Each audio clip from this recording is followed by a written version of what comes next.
I just got the thumbs up on the tech, and we are sitting at the top of the hour. So let me stop sharing my screen and let's get this show on the road. So first, I'm going to lay down some ground rules. For our audience, we have three incredible panelists here. And rather than doing the regular, tell me your role, tell me your company thing, I'm going to do a really quick introduction, and we're going to play a game called Tell Me Something You Don't Know. So I'm going to ask each of our panelists, I'll introduce you, and I'd ask you to share something about yourself that the audience doesn't know. And I'm going to keep talking for a couple of sentences to let that percolate. But we're looking for something about you, not about the company, not your latest press release, but something that people don't know about you. So we already know that Sahil has a great sales hat. You burned that one, sorry, but we're going to start off with you. So Sahil is a co-founder, CEO of Bravado, and it is one of the largest and fastest growing network of sales professionals. It's a network of over 3,000 companies, and in the network, professionals share sales tips, interview tips, career advice. If you are not already a member of Bravado, you can use this introductory time to go over to bravado.co, log in, sign up, because it's going to help you out. So Sahil, we teed you up. This is a great reason to have you here. Tell us something that we don't know about you. Yeah, thanks for having me, man. And that was a great sales pitch. Better than any that I've delivered, that's for sure. Let's see, I guess one thing that many people don't know is that I used to be a competitive chess player. So this body is definitely a mathlete body, not an athlete body, but you knew that, you could tell. But what I put to good use was that I used to play chess competitively. And at one point I got a chance to go to Russia and go play in a tournament representing the United States Chess Federation and the under 17. Oh shit, I was going to say, we'll play a game sometime. I'm totally changing my, no. But nice, I like that, that's great. Huge nerd, this guy. There we go. Okay, that's some street cred right there. So we've got Sahil. I'm also really happy to have Sonia Meloff join us. Sonia is co-founder at the Sales Talent Agency. And because we're talking about sales roles, it's super fortunate that we have Sonia joining us. The Sales Talent Agency is unlike any other talent agency I've ever come across, and likely unlike anything anyone here has come across. They've placed over 5,300 sales professionals. They've been in this for years. They are growing so quickly. I think, is it 6 years you've been on the Profit 500 list? Talk about knowing the sales talent landscape. And you're just down the highway, so we're practically neighbors. Sonia, welcome. Thank you for joining us. Nice to be here. Thank you. And of course, the game. Tell us something that we don't know. Please do share. Well, I hadn't thought about chess, but so I'm going to share two things because I once proudly beat my son, who's 8, in 3 moves. But now that he's 12, I've never been able to beat him again. But that was pretty awesome. I am from Western Canada, and I've never had a beer. Not even tasted it. There you go. That's, wow, I'm impressed. But that seems to always shock people, not even a sip. It's like, isn't that one of those childhood, rituals? You come over, try and test your parents' drink, and oh, wow, that's amazing. I love it. Yeah. I think some people might say it's tragic, but I'm going to go with great job. That's awesome. So, and last but not least, I also am super excited to introduce Anil Darni. He's a founder, investor, longtime friend. We've known each other for quite some time. And as we thought about this question, the sales talent, contingent talent, commission only, having Anil come and share more of his expertise was a necessary requirement because he's the CEO at Sense. And Sense is an employee engagement platform that focuses not on full-time employees, but contingent workers. And the whole idea is instead of making them feel like second-class citizens, you put them at the heart of the business. And if there's anybody who can help contractors love doing their work, it's Anil and Sense. And so super happy to have you here. Thank you for joining us. Likewise, thank you. That was a great way of putting it. So better than I would have done. Well, I'm just glad I didn't screw it up because wow, yeah, you're here to answer all the questions, all 3 of you. And thank you for joining us. But almost missed. Tell us something we don't know. Anil, you're on the hot seat. Yeah, sure. But by the way, Sahil, can you play chess blindfold? I've done it a few times. Yeah, I can give it a whirl. Why are you about to test that? No. I have a friend that's pretty scary to play somebody blindfold and just see the level of difference. But anyway, so a quick fun fact. Yeah, I grew up in India. I actually have an aerospace engineering background, which you can glean from my LinkedIn profile. But with that, I actually got the license to fly planes before I got a license to drive a car. So. Oh, nice. Did you keep it? Do you still have the license? No, I don't. Yeah, you got to keep renewing it and there you go. Be able to do that. Yeah. That's awesome. That's great. So the next time that Sahil and Sonia need to fly to Russia for chess and beer, Anil can fly. Got it. We get a Cessna going. Yeah. There we go. Okay, so we've got some great introductions. I want to dig into the material, but the last couple of pieces of housekeeping. Again, as a reminder for our audience, if you are joining us on YouTube via live stream, toss questions in the comments, that'll get passed to me. If you're joining us live on Zoom, feel free to use the Q&A tool or toss comments in the chat. We are watching both of them. And of course, if you are on YouTube, if you want to join us for any other sessions like this, just hit that subscribe button. You'll get notified. And for people who want to know what this is all about, this is the first in a brand new series, The Future of, where we're taking very specific trends in sales and marketing, finding the best experts to help speak about it, and then unboxing that. And today, we're talking about sales as a service because we see this every day. At Uvaro, we're helping sales professionals land roles at tech companies. And so we get to chat with them about their offers, their aspirations, the roles they land. And one of the things that we're seeing every day now are an increase in 100% commission roles, roles that seem contingent. You're an independent contractor, or clearly it's a fractional role. And I heard one CEO says, this feels like an old trend coming back. And all the time, we're chatting with individuals who don't know quite what to make of it. So today, I wanted to unbox it. We don't want to make this easy, so we're going to ask some difficult questions. And while we asked, tell me something you don't know at the beginning, I'm going to bounce it back to the panelists. At the end, I'm going to also ask you what your biggest takeaway is. So if you're in the audience, you get out scot-free. You can toss it in the comments if you want. But if you've got a video on, we're going to be asking you your takeaway too. So, okay, let's jump in. I've got a couple of good ones. The question about what contingent work is. This comes up all the time, not just for individual employees, but for leaders too. And we see this, confusion all the time. Anil, maybe you can help us out. When you think about contingent work or contractors, what does that mean, and how is it different from commission or commission only? Yeah, absolutely. So, the genesis of this kind of work actually really began when people were looking for, somebody didn't show up to work today, and how do I augment it? How do I supplement that person or replace that person, right? So that was genesis, pretty much in the executive assistants and the assistant space. And but slowly it grew from there. So that was what we call the admin clerical space. And then it grew into the temp work space or the gig work. But now it's reaching IT, professional, marketing, creative, sales, right? So that's been the new growth. And where we see it going is either they're, especially specifically in sales, either they are large organizations that already understand their markets and are pretty quickly looking to augment their teams at scale. So it's a lot of use there that is starting to ramp up. Or in other places where I caution most founders and CEOs, where they think they're just starting to get product market fit, and they think like, hey, I can just spin up one of these outsourced contingent teams and quickly get to the market fit or the product market fit.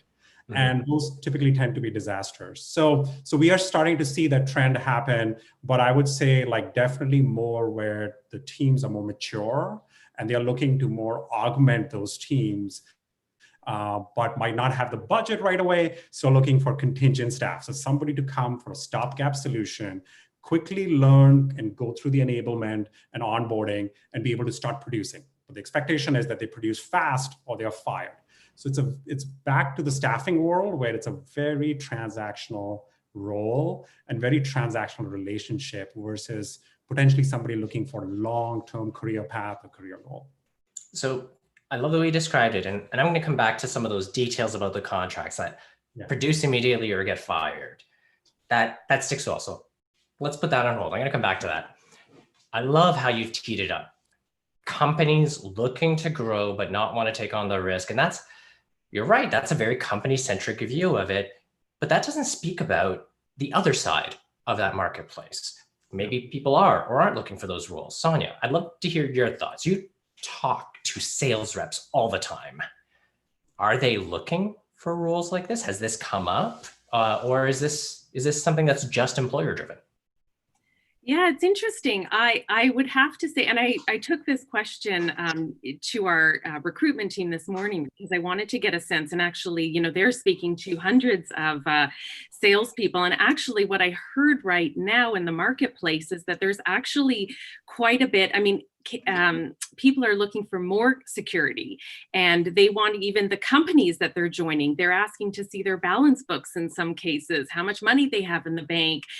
Some salespeople to take a job are asking for a 1-year retainer. And so there is actually a lot of anxiety about switching. I see the pros and cons both ways, actually, in terms of sort of security, when you talk about that idea of security, because if you can have security that if you perform, it's actually quite a good thing. But in terms of the candidate market, we are definitely seeing actually the need for stronger comfort of security of employment. And that seems to come in the form of, you know, tying it to one employer who they feel is confident and can equip them for long-term success. And that they won't be let go if there's a second wave. We're hearing things like that. So definitely, you know, almost hearing the opposite.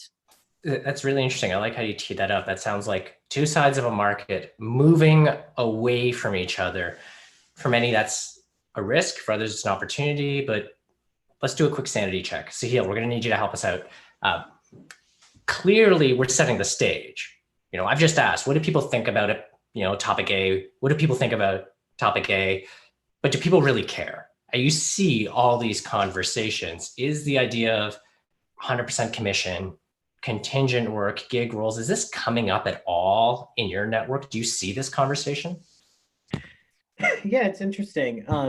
I've observed something a little bit different than what Sonia described, in the sense that salespeople understand that they take tremendous risk on when they sign up for one employer, because when you're a sales rep and you walk in, you don't have any control over how good the product is. You don't have any control over, you know, whether the customer success team is able to deliver in the way that they need to, whether they're able to market and generate the right number of leads for you to convert, or whether you're going to spend your whole day kind of cold calling and prospecting. Once upon a time, you could supplement a lot of those efforts with conferences and trade shows and stuff, but obviously the world has changed tremendously in the last 6 months.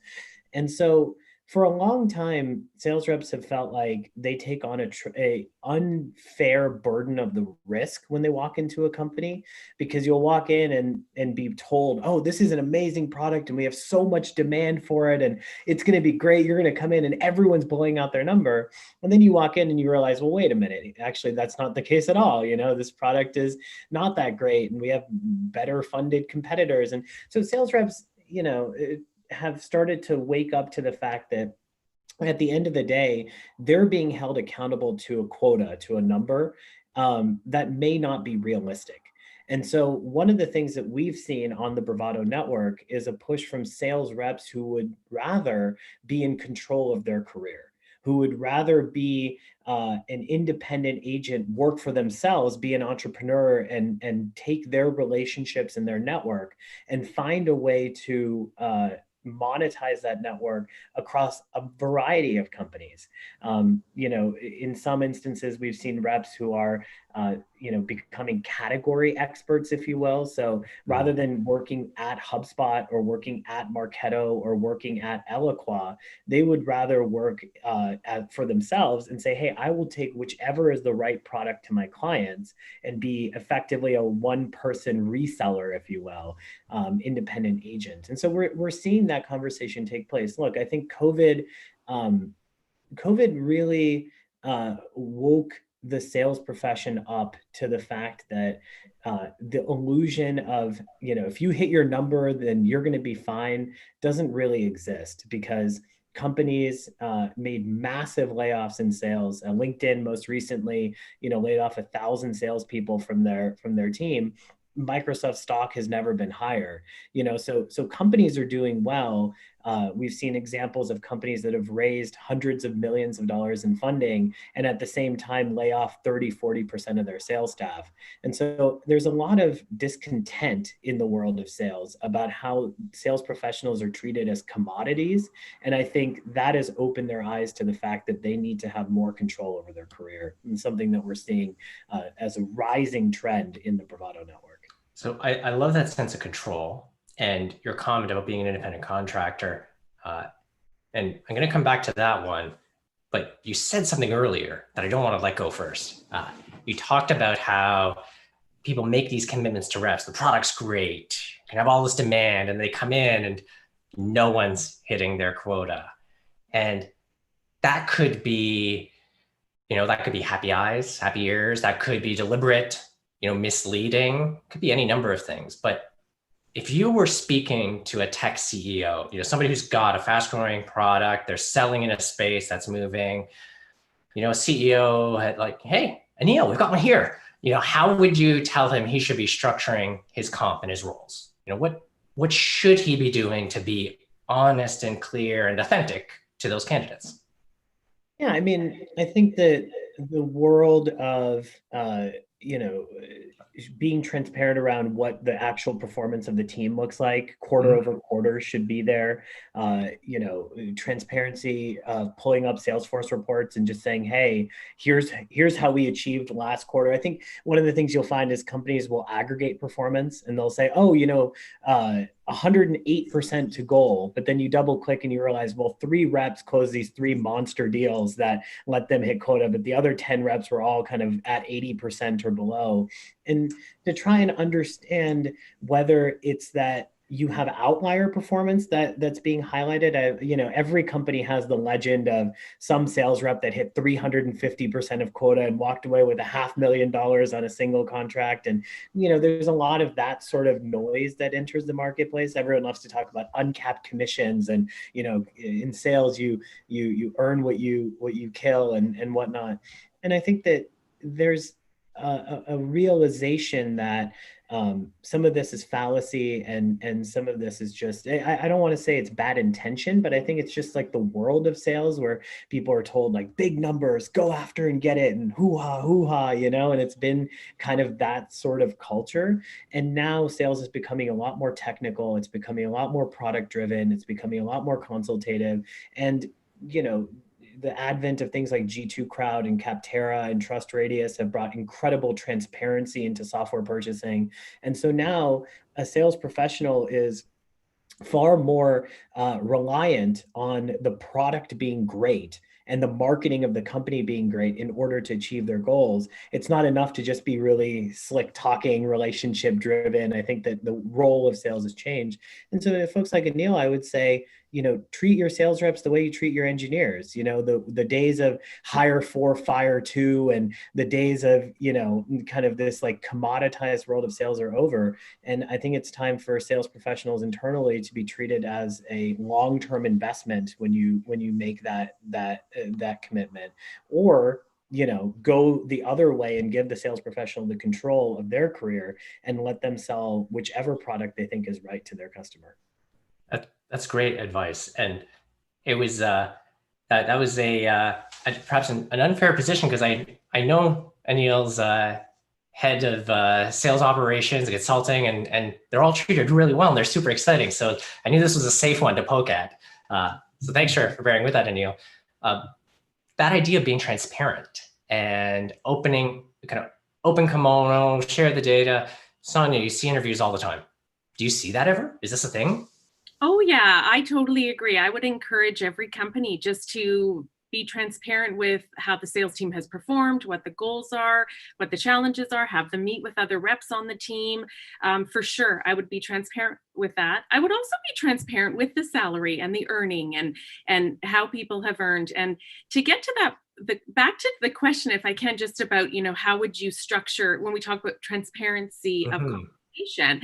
We used to always say, and maybe we still do, that there were two types of people that worked straight commission: those that have to because no one else would hire them. And that was typical back in the day of sales being the accidental profession, right? What risk is it for a company to hire somebody straight commission potentially? But the other was salespeople who chose to go 100% commission. And we typically saw that transition happen internally within a company. So a salesperson would, they would have reached a level of success where they felt that they could earn better working 100% commission, and that transition often happened internally first. And so I would say for companies or even salespeople is to just have that conversation about the optionality of a career plan. I don't think that it has to be one or the other. If ultimately the goal of employment is to create a win-win where both people are happy. And so I would say that there's some transparency that can happen with the compensation that can actually lead to having the option of straight commission. Straight up, I haven't had that happen. I'd love to hear if anyone here has. Have you ever had an employee come to you and say they'd like to move to full commission? I have not. Employee. Not yet? Yeah. Yeah, I mean, I think I've seen this happen a couple times actually in my career, where there were folks who were not willing to take a full-time role. So yeah, not the exact scenario that Sonia described, but very similar, where there were candidates that would say, "Hey, look, Yes, I've got deep relationships. Like I'll tell you, I used to work for an ad tech company, and there was a person that we met who was a super senior guy, had been in ad tech for a number of years. And he's like, look, here's my Rolodex. He shared with us the context he had. He's like, here's my Rolodex. These are the people that I have relationships with. Now, I'm not going to join your company full time because, and this was actually my first taste of this because I'd never had this happen to me as a VP of sales. He was like, I'm not going to join your company full time because I'm also helping these clients with other products, and I'm also like earning off of that. But I think that your product could be a great fit for a bunch of these. So I'm happy to bring them to you on a purely commission basis.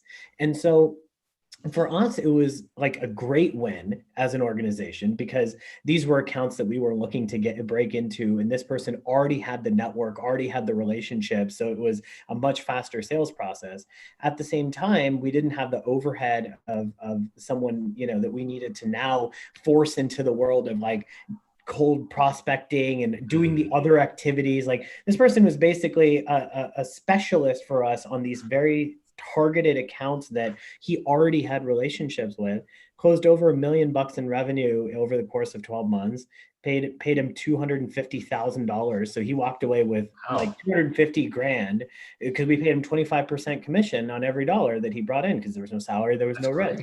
And while the rest of the sales team, we would only comp at 15% because of, base salary and benefits and overhead and whatnot. So he made more money than he would have. And he probably made a bunch of money from a lot of other companies as well. And that was my first taste of this world. So yeah, Sonia, I've seen a bit of that. And he gives us a perfect story for this panel. It was fortuitous. It's like he planned it. That's right. And he was just here, and now here he is. No. So I do want to come back to that idea of the structure of contracts and contingent. And we're about halfway through of our time. So as a quick check-in with our audience, as a quick reminder, if you have any questions, you could toss them to the Q&A. You could toss them into the chat. I've had a couple hit me up here that I'm going to save for a little bit later. There was one quick, easy one about where you can get a sales hat like Sahil's. And I need to check. The saleshat.com, is that a real address that they can use? Saleshat.com. Yeah, we made it because people always say in sales, they're like, oh, let me put on my sales hat, but you've never had a sales hat to put on, and now you can have your very own. There we go. Nice. So if you're wearing those dual roles, you're juggling multiple. Color of those. There you go. Earlier on, we spoke a bit about the contingent workers and the company side of things. And Anil, I said I'd kind of put that contract thing on the back burner. you spoke about teams, companies wanting to stand up a contingent team.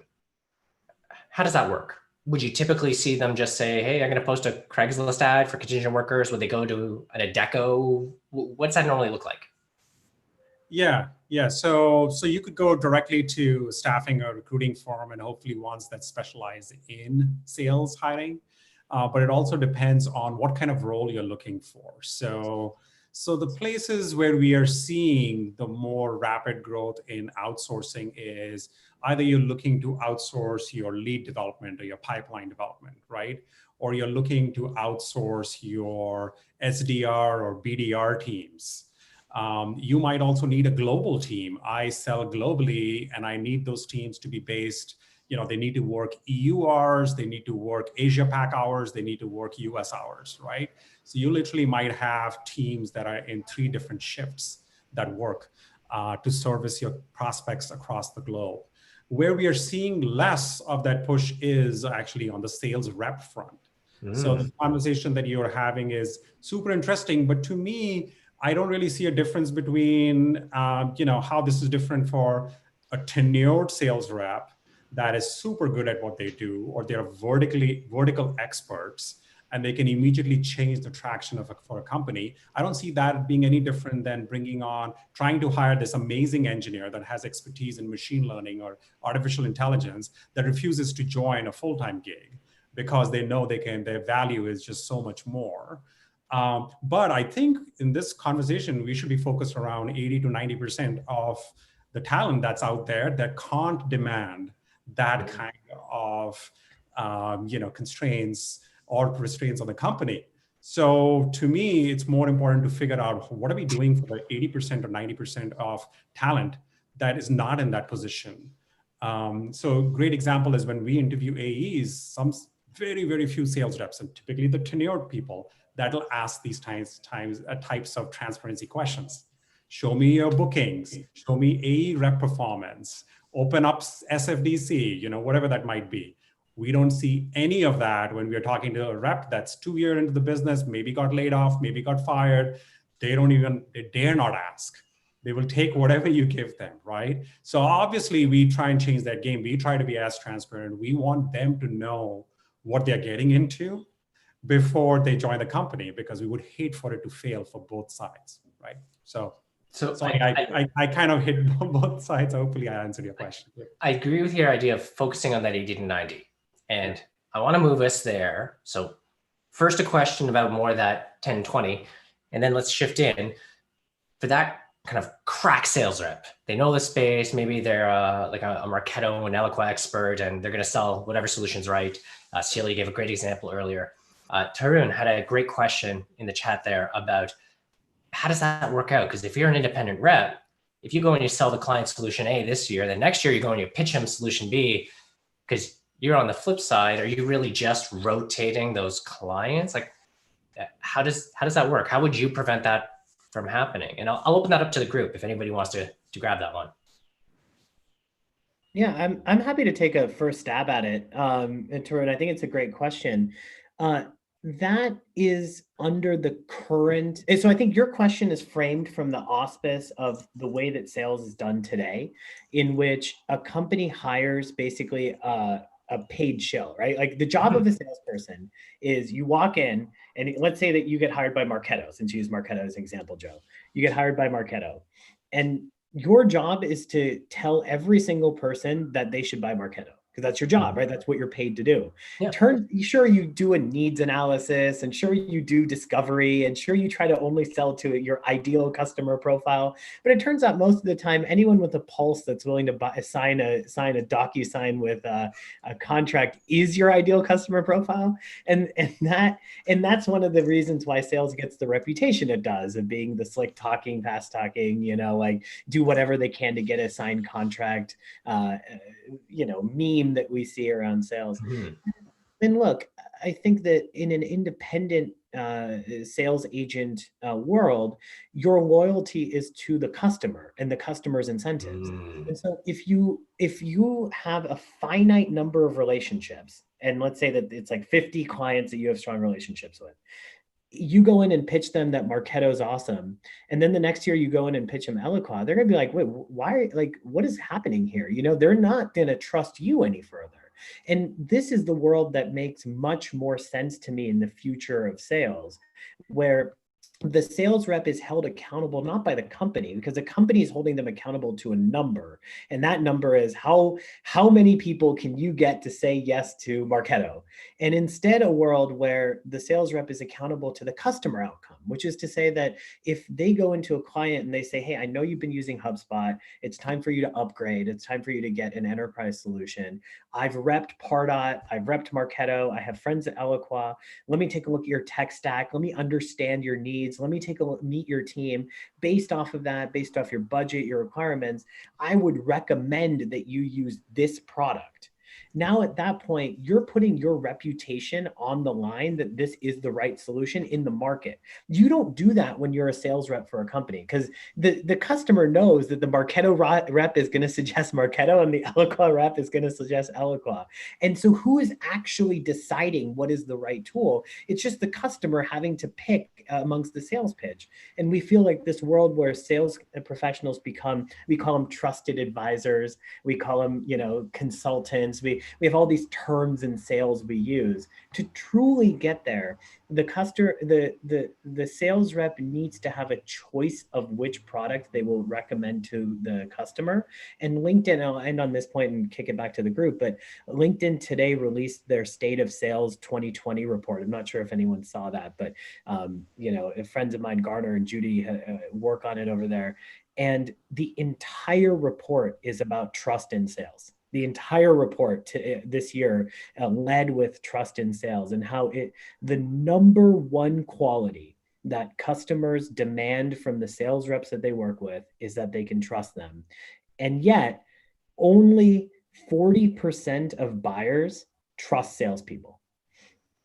And so it's crazy when you think about that, but it makes sense, because it's hard to trust someone when you know that they're on the company payroll and their job is to try and you know, sell you this product. So I think to me, Joe, I guess, you know, short answer is I think it actually creates greater accountability in a world in which the sales rep has a choice of which product to recommend. So I love the comment there, kind of teasing out a couple of points. Number one, that idea of being an independent sales rep may give you the benefit and the freedom to be 100% aligned to the customers. And we hear that from reps all the time. Selling a solution is better than pushing a SKU. It reminds me a lot of insurance brokers versus reps for a specific company. And maybe that's just a sign of the times and maturing.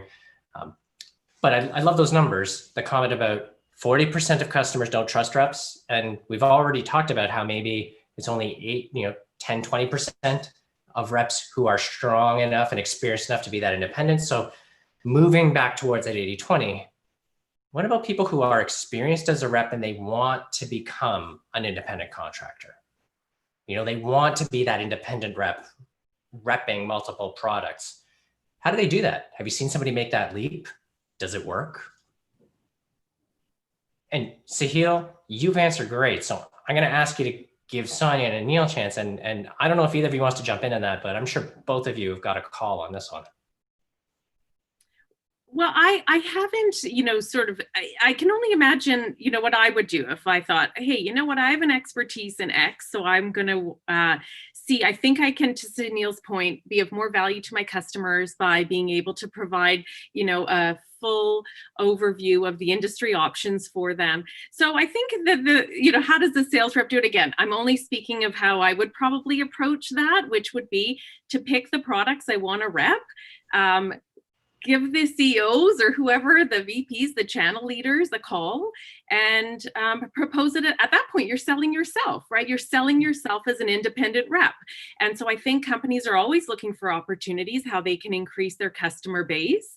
And if you can present yourself as a good, trustworthy option who will, you know, have a chance of increasing their revenues, I would probably just start with trying to sell myself, figuring out the deal, and you know, putting together a little package. I would assume that most companies would be very open if a very qualified sales professional contacted them about wanting to rep their product, I would have to assume that that would be a welcome conversation, especially during this time when employers, like now, might actually be a very timely opportunity, because I think employers are looking to de-risk.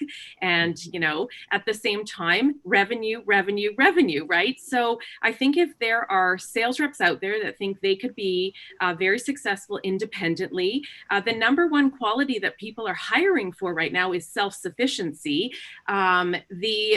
The reps that companies held on to, for the most part, were those senior sales reps that they knew could operate autonomously, were incredibly driven, had product knowledge, had customer relationships. If those sales reps think they can, you know, have more opportunity for personal and financial gain, I would say go build your business. And it starts with making those calls. So I think there's probably a timely opportunity. And that would just be my guess of how I would go do it.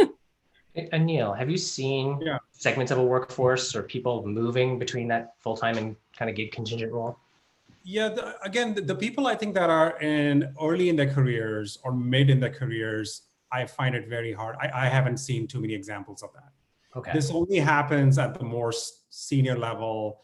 I have been selling a marketing automation solution for decades, and I can go in and do it.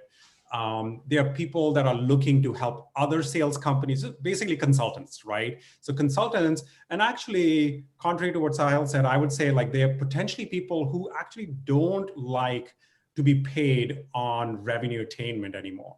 They actually want like consulting gigs that just pay them on an hourly basis. They maybe take some equity from a startup, and that's the better model because they are actually tired of producing reps for the last 10 years and want to switch into this new role.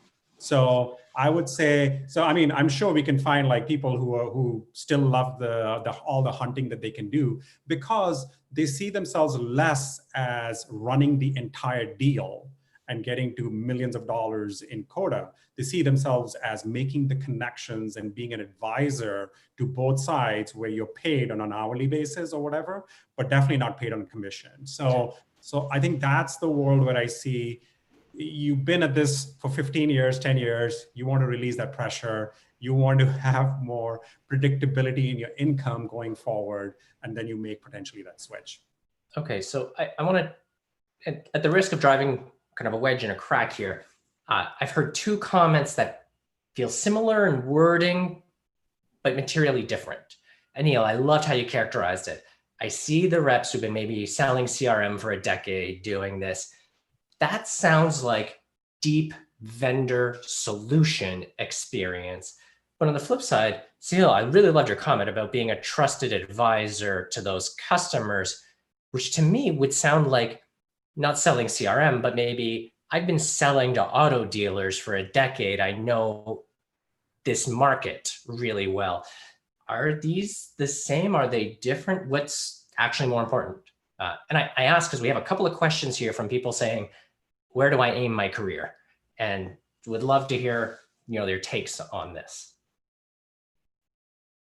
Yeah, I can just give my quick thought is being the voice of the customer is the most important thing, whichever industry. Pick an industry. If you want to be in the auto industry, pick that. And if you can represent the customers the right way and understand deeply their problems, everyday problems that they're changing all the time. They're changing with the market, they're changing with the conditions, economy.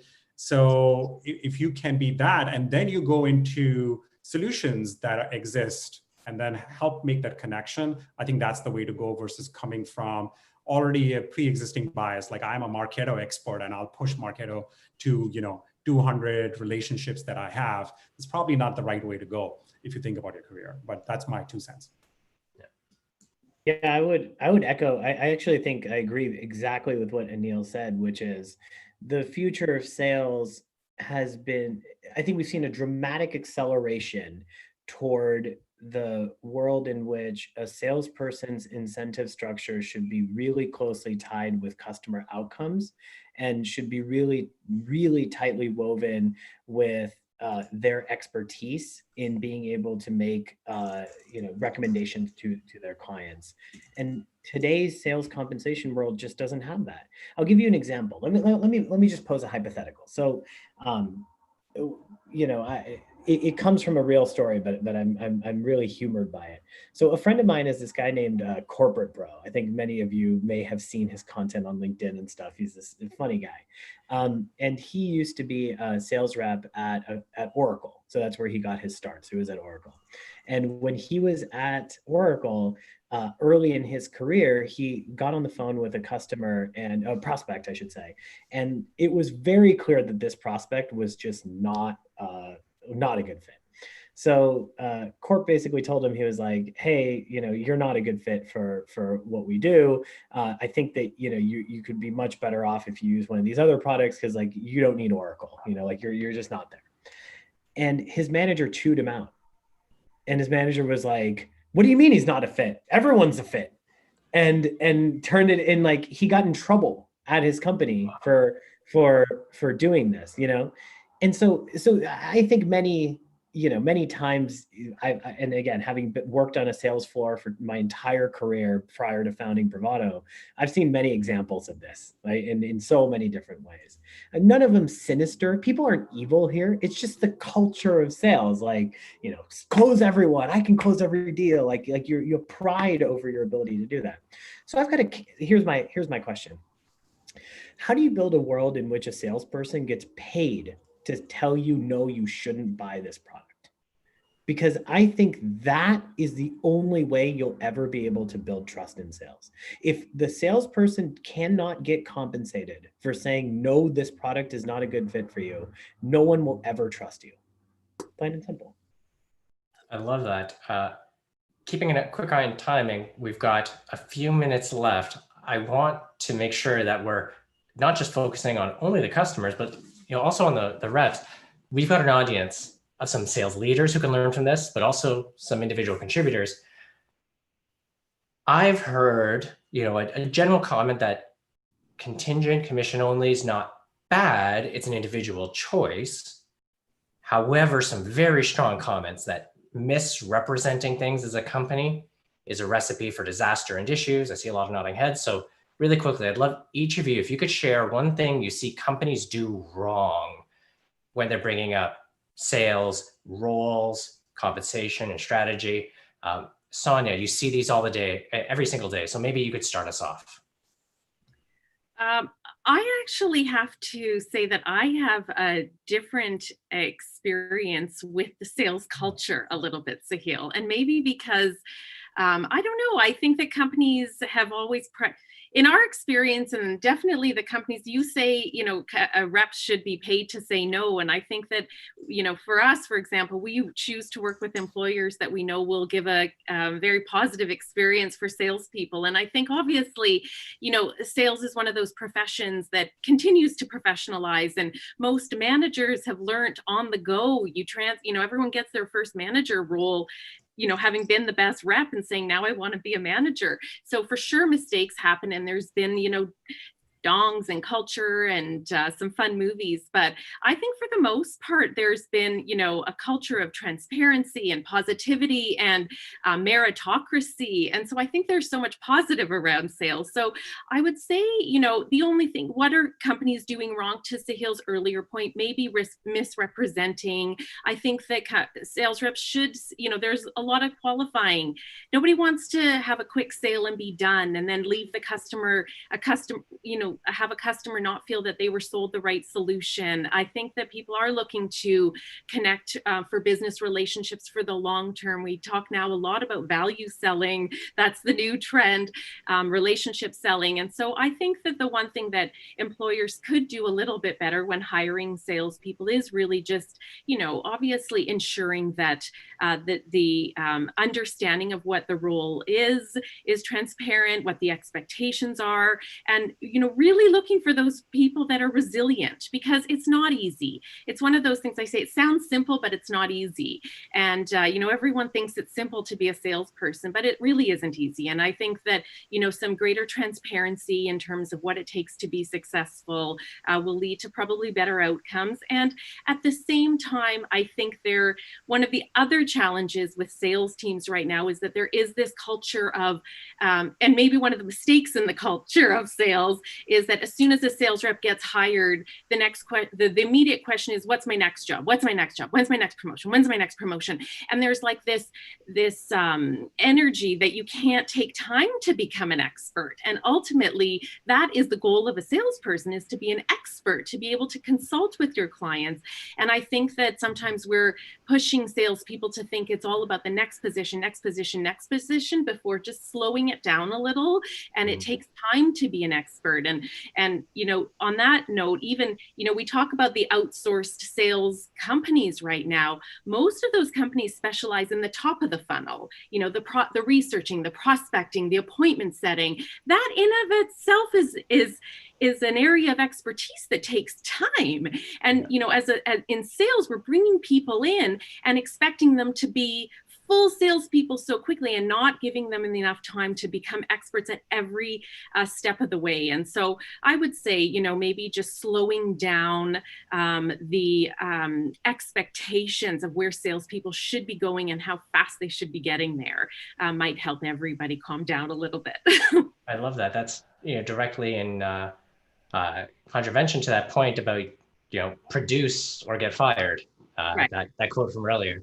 Sahil, what about you? What mistakes are you seeing?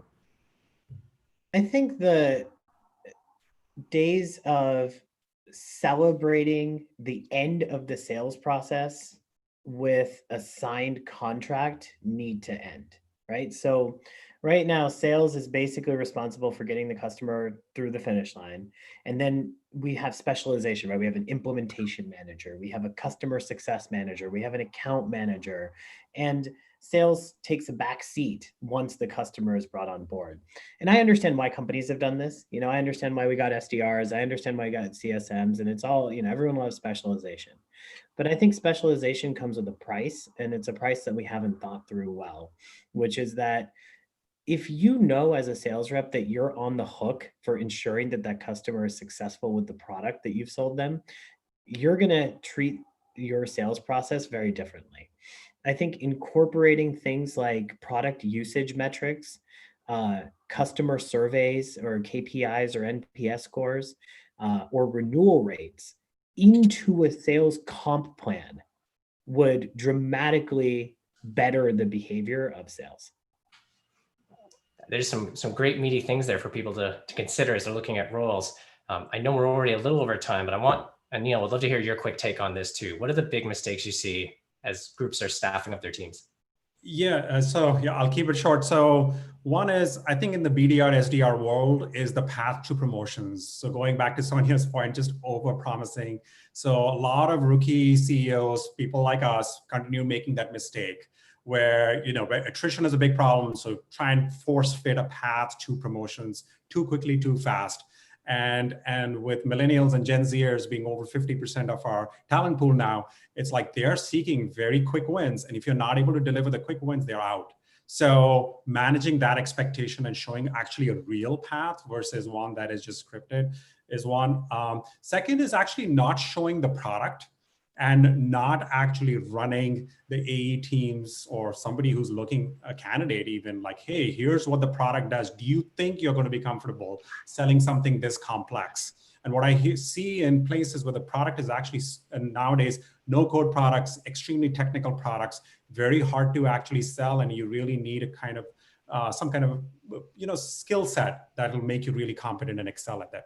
So making sure that there's alignment around actually the real product that you're going to end up selling. Those two. They're great. Out of respect of everyone's time, we're going to call the questions there. For our panel, I still want you to share your one big takeaway. To give you a moment to think about that, for our audience, there were several questions we didn't get to. I'm going to follow up with our panel, get some answers, and in the email I send out afterwards to all the attendees, and we'll post these in the YouTube recording as well, we'll include those answers.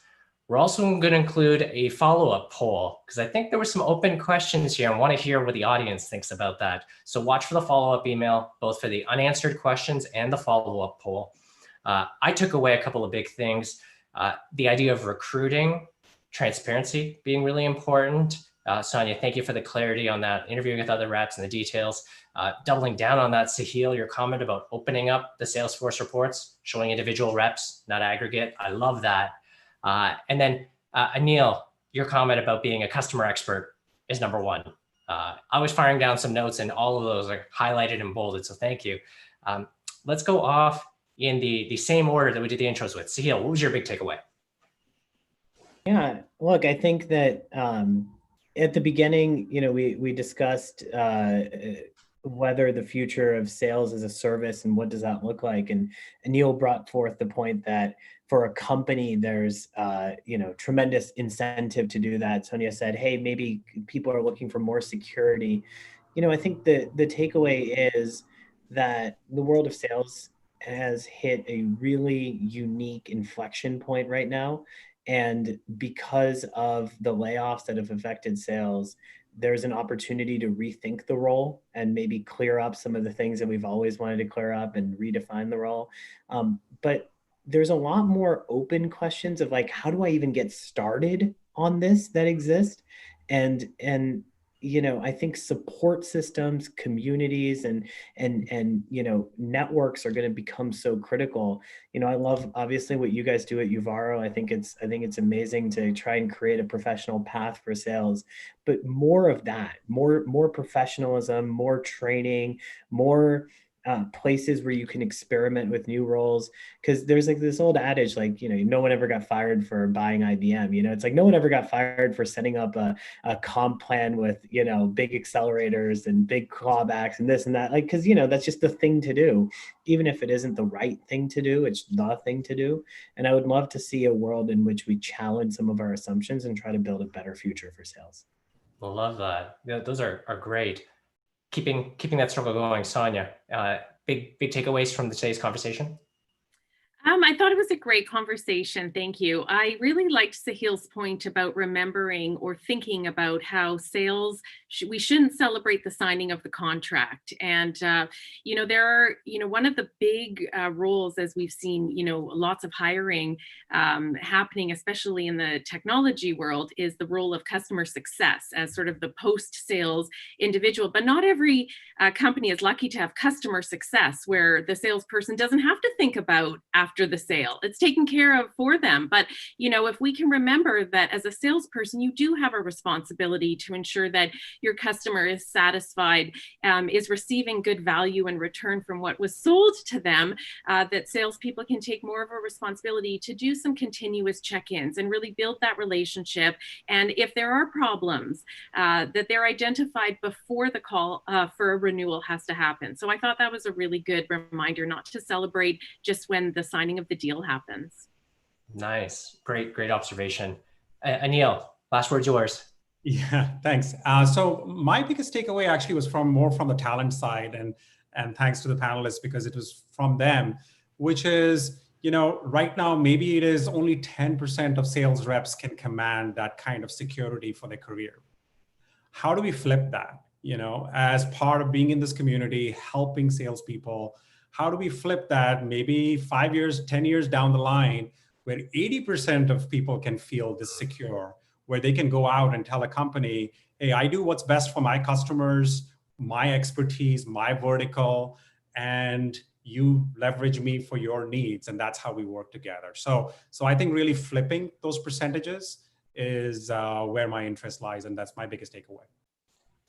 Crap, I was going to add some nice wrap-up notes, but I can't top that. So that's it. That was perfect. I'm just going to quote that and pretend it's mine. That was amazing. Thank you, Anil. Yeah. For everyone, I know we kept you a little bit longer than we promised, but we'll get this all wrapped up. Thank you for the wonderful questions. Thank you so much, Sonia, Anil, Sahil, for a fantastic conversation. I enjoyed this. I learned a lot.